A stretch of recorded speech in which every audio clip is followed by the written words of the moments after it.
One of these days I'm going to pop in over there and put my head right over top of my head, and then it'll be my head over my head. And you'll love that, won't you?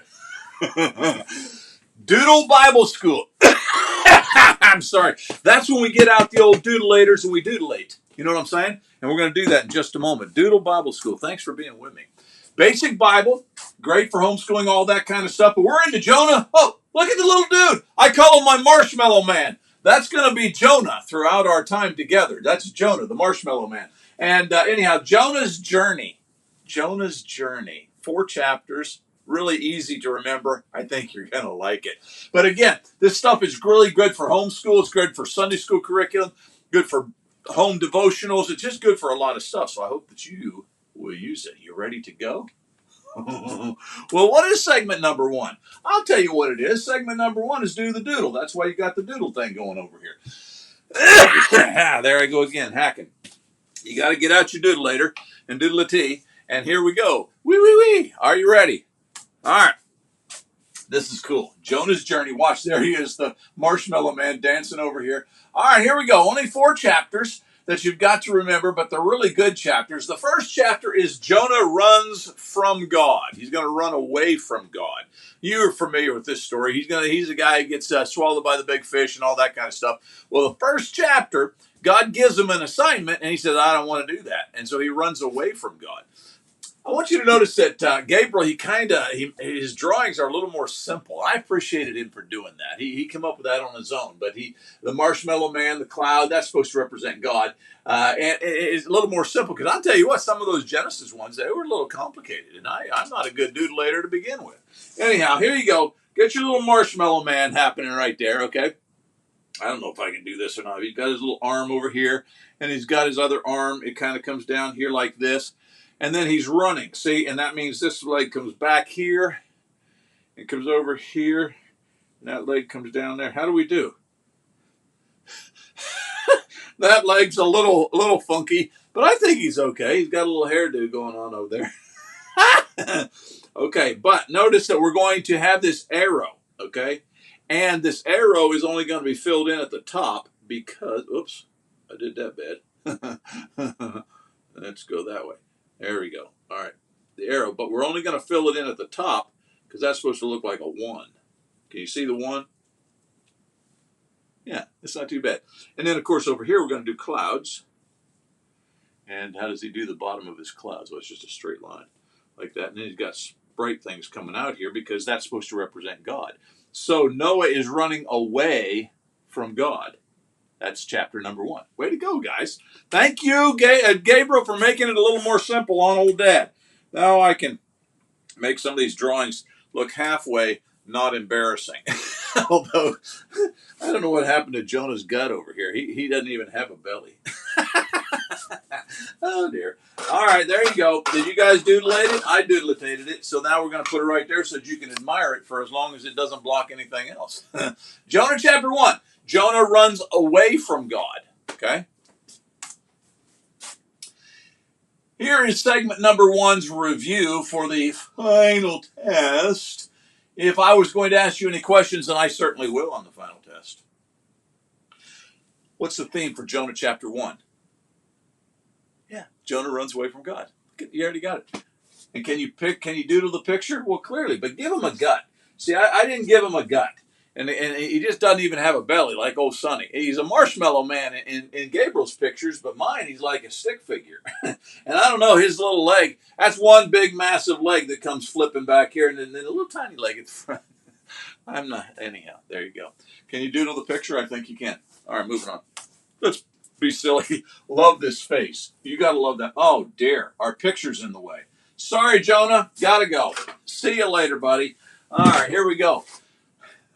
What do you call a monkey at the North Pole? I've often wondered that. If I were to journey to the North Pole, and at the North Pole, there goes a wasper right in my office. He's just flying right there. He may come over here, sting me, and then you'll get to see him. But anyway, he's flying right there. He's really a distraction. Anyhow, back to the North Pole. If I were to take a journey to the North Pole, and I step out my little vehicle, because I'm not walking, you know what I'm saying? Can you see him? Did you see him? Right there he is. Oh, come here, buddy. Meet your maker. Oh, I knocked him to the ground. I stepped upon him. I stepped upon him a second time. I stepped upon him a third time. He gone. He gone. Back to the North Pole. What we got happening here is I'm getting out the vehicle because I ain't walking. You know what I'm saying? And I get out the vehicle and there's a monkey standing there at the North Pole. What am I going to call him? What do you think you would call a monkey at the North Pole? I think you'd call him lost. What's a monkey doing at the North Pole? Did you ever think about that? What would I be doing at the North Pole? What would anybody be doing at the North Pole? It's like frozen tundra. I'm not going. What do you call a monkey at the North Pole? Lost. Same thing you call a zebra at the North Pole. You can make this fit anything. What do you call an elephant at the North Pole? Lost. There's only, a seal, maybe, and maybe a polar bear, but the rest of them, they're lost. They ain't supposed to be there. Oh, dear, I've used ain't twice now. I hope parents don't get upset at me. You're not supposed to use ain't. Shouldn't be there. Wouldn't be there. Okay, enough of that. Segment number 2.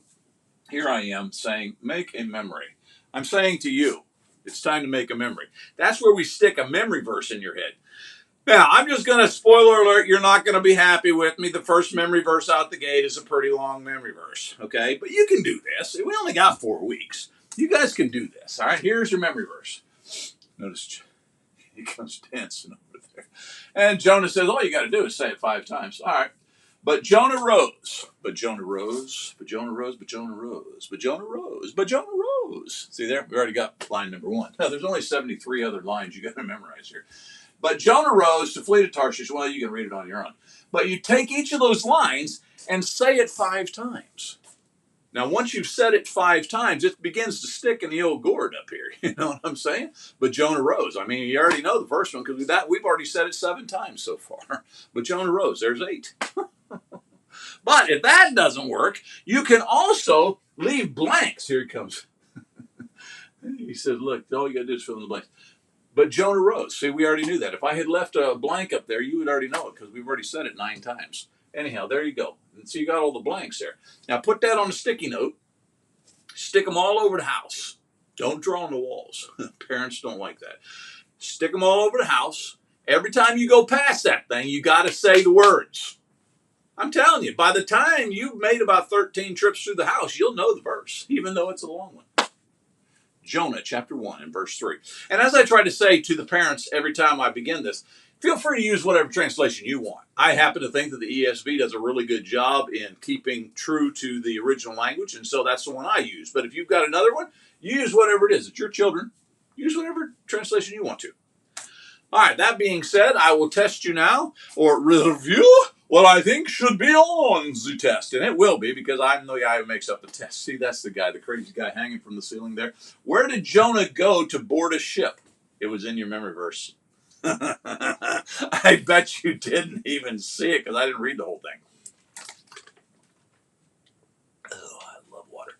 By the way, it is near water, this place that he went, because he's going to get on a ship.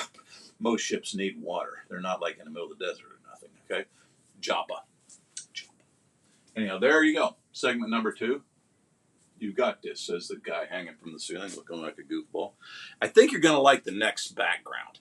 I chose this especially for you. The girl, she's got a banana.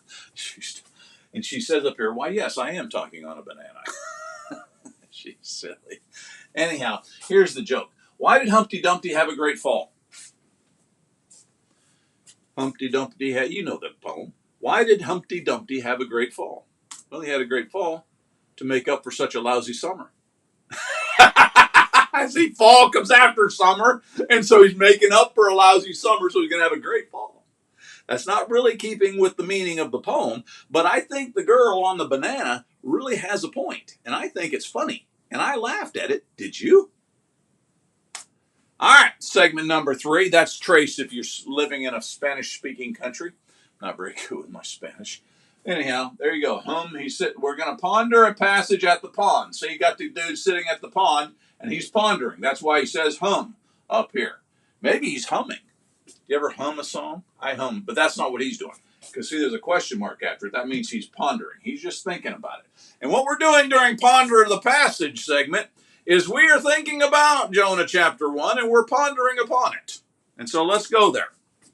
Jonah chapter 1. Woohoo! Hey, look at there, Jonah, the marshmallow man. And there's our little clue that we have to remember. All right, here's Jonah chapter 1, and you know how to play this game if you haven't been with me before. All the things that got underlined, they're going to be on the test. See, I know you guys, you need to be sending me letters thanking me for making the tests easy and all that kind of stuff. Here, let's just do Air 5.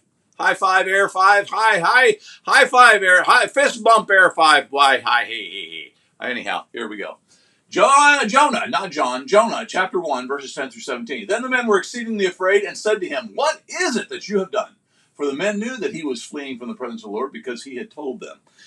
So the guy's finally catching on. Oh, the reason we got this big bad storm is because Jonah is running from the Lord. And so, that's your first question. They knew that Jonah was fleeing from the Lord. And because he's fleeing from the Lord, they're having a whole lot of trouble. Verse 11.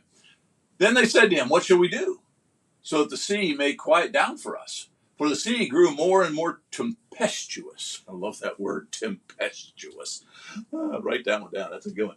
You almost spit on the screen when you say tempestuous. It means it's really troubled up. A big storm going on. He said to them, "Pick me up and hurl me into the sea, then the sea will quiet down for you." So our marshmallow man Jonah, he says, "Here's what you got to do. Throw me in the water."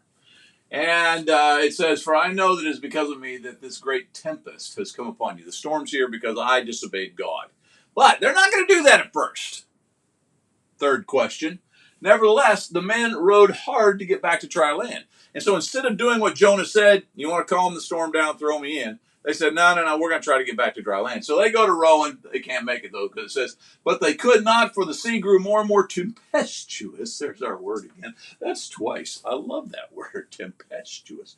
It grew tempestuous against them. Therefore, they called out to the Lord, "O Lord, let us not perish for this man's life, and lay not on us innocent blood, for you, O Lord, have done as it pleased you." In other words, they're saying, please don't drown us because he's a bad guy. And they're begging God to save him. So they picked up Jonah, they hurled him into the sea, and the sea ceased from raging. So if they'd have done that in the first place, they'd have saved themselves a whole lot of trouble. The prophet of God, Jonah, says, "Throw me in the water." And they said, "No, we're going to try to save everything." But anyhow, eventually they throw him in the water, and as quick as they do, guess what happens? The storm goes away. Then the men feared the Lord exceedingly, and they offered a sacrifice to the Lord, and they made vows. So this moment actually led them to a moment of faith. Faith in the God of Jonah, evidently. So that's pretty cool. So they did two things. They offered a sacrifice, and they made vows. That is, they made a promise. "God, if you get us back to land, I'll never cuss again. I'll never drink again. I'll never be a bad person again." Whatever. They made vows. And the Lord appointed a great fish to swallow up Jonah. We always say it's a whale. Makes sense. Biggest fish we got around. But who knows what was back in the day. All we know is a big old fish. And the fish is going to swallow Jonah. And Jonah was in the belly of the fish 3 days and 3 nights. That's going to be on your test. So he's in the belly of the fish for a long time. You ever think about riding in the belly of a fish? How did he breathe down there? I don't know. What did he eat down there? I don't know. What did he drink down there? I think I might know that one, but I don't really want to talk about it. Anyhow, God protected his servant. We know that. So was it a miracle? Absolutely. God allows Jonah to ride around in the belly of a big fish for 3 days and 3 nights, trying to teach that guy a lesson. And next chapter, he's actually going to learn his lesson for a little while. Not as long as he needs to, but he's going to learn it for a little while. So anyhow, there are your 5 questions. If it's underlined, I'm going to ask you, well, let's just show you. I'll just show you because I don't want to make things hard for you. Here you go, folks. Here are the questions that you're going to have on the final test. Look at there. I know. Air fist bump again. Or whatever. Just give me a thumbs up if you want to. Smile. That's all I care. Just smile. Laugh at the silly jokes that I make. Anyhow, there's your questions. Did you guys screenshot that so that you can know what the questions are? Good, because I'm moving on. Segment number 4 will follow this joke. But first of all, let's be funny. Why did the woman become an archaeologist? You know what an archaeologist is? That's a person who digs around in the dirt and tries to find old bones and stuff like that and put history together according to what they can discover in their digs and that kind of thing. Why did the woman become an archaeologist? Well, she became an archaeologist because her career was in ruins. Ruins, get it? That's what you have when the building falls down and it gets covered up by soil and all that kind of. You uncover it as a ruin. And so she became an archaeologist because her career was in ruins.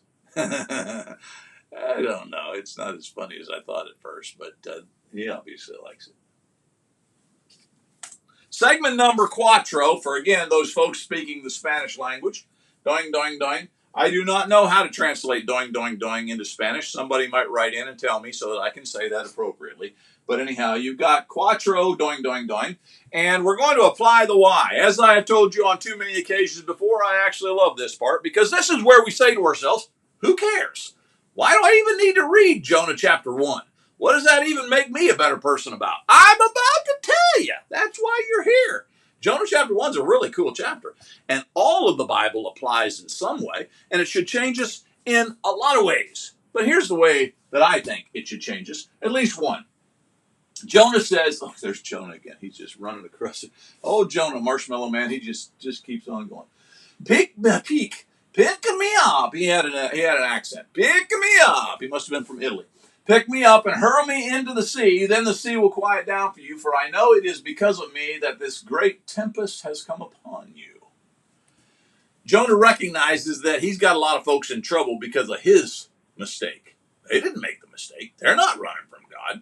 He is. And yet he's drawn people into his little tragedy. Here's my question for you. Did you ever do something bad and have your actions affect other people?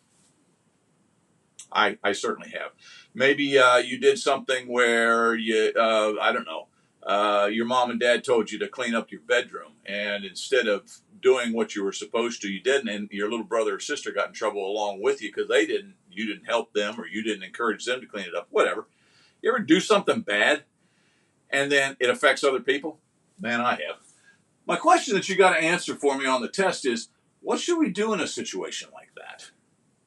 If you do something bad, other people are impacted by that. They're having a bad day too because of your bad day. What can you do to change that? What can you do to solve that? That's what Jonah is trying to do here. Jonah is taking responsibility for the fact that he got these guys in trouble. Jonah's the one who bought the ticket for the boat ride. Jonah's the one who is running from God. And as they get out there in the middle of the water, big storm comes up, and now it's not looking good. But guess what? If this boat sinks, it's not going to just take Jonah. It's going to take everybody else on board. And that's not fair. And Jonah recognizes that, and so he says, what you got to do, throw me into the sea. I'm going to take responsibility for this. I'm going to pay the price because I'm the guy who made the mistake. Here's your question. Well, I'll show you. As far as test preparation, I'm going to ask you this question on the final test. What should we do when our bad actions affect others? Matter of fact, that's the very last question on your test. It's number 10. So there you go. What should you do if you do something bad and other people are drawn into that and now bad stuff's happening to them? They get in trouble too. I'll give you one that's happened to me back in the day. Been talking when I wasn't supposed to be talking, and the guy at the front who's in charge of the class or whatever, he said, "Hey, Sonny." And then he calls out the name of the fellow I'm talking to who wasn't talking. They were being quiet, but they heard me and they looked at me, and now it looks like they're in trouble too because it looks like we're talking to each other, but they weren't even talking. There's an illustration how you get somebody else in trouble, and it was your fault or my fault. Maybe you've done that. I love this next little silly guy. He seriously is contemplating what in the world. He got that old lip. I got to, is it this way? This way, isn't it? He is just really thinking about this. Question is, how do you fix a broken tomato? First of all, I want to know, how do you break a tomato? Because tomatoes don't break. They bust open. They get cut open. You don't break a tomato. But the joke is, what do you do to fix a broken tomato? The answer is, use tomato paste. See the glue I put there? Tomato, you see it pasting it back together. I should have put a big old crack in the tomato because it's broken. You don't break tomatoes. How do you fix a broken tomato? You use tomato paste. Write that one down. That's a good one for you to use in the future to make people laugh. All right. Segment number 5. I like this little girl right here. She's totally bored. Oh, joy. She says, oh, joy, Sonny. Now we're going to get to test. Oh, boy, oh, boy, oh, boy. All right, guys. Jonah, chapter 1, test number 1. Here are the 10 questions. Did I not tell you that would be number 10? What should we do when our bad actions affect others? So there's your 10 questions. That's your final test. That's what's going to tell us whether or not you were paying attention to those silly Sonny channels and whether or not you learned anything from Jonah chapter 1. I love you guys. It's so much fun being with you guys every Sunday morning. I really like it. Now, you may not be watching this on Sunday morning, but that's when I'm recording it, and so I like it. I think I would like it even if it was Monday morning, because you're funny people. I'm a funny people. Person. I'm a funny person. Together, we're funny people. I love you. Sonny Chow saying, be there. Matthew 16:26.